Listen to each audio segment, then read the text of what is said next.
Deməli bir dostum var, dedi Yaşar, neçə gündür işləyirik, gəl gedək Lənkərana, bir dənə Lənkəranda öz evimdə 2-3 gün istirahət eləyək. Dedim, yaxşı.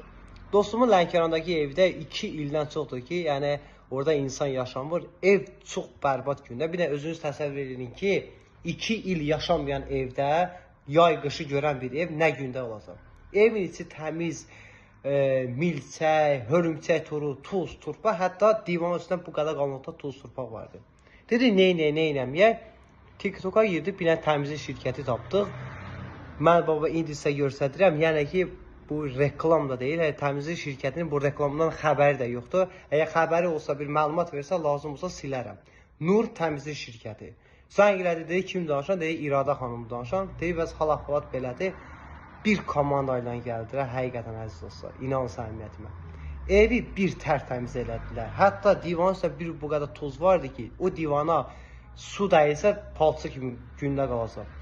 Divanın üstündən olan tozu par vasitəsilə, ximçiska vasitəsilə bir təmizlədilər. Evi bir gül kimi elədilər. Mən hətta həmin xanımın təmizlik şirkətinin nömrəsini götürdüm ki, dedim, nəsə lazım olsa sizinlə əlaqə saxlayacağam. Ev o qədər gözəl idi ki, mən durdum gəldim, bax ya dostum hələ də gəlməyib. Əziz dostlar, aşağıda həmin səhifəndə etiketləyirəm. Həmin xanımın nömrəsindən sizə deyirəm. Kim istəsə əlaqə saxlasın.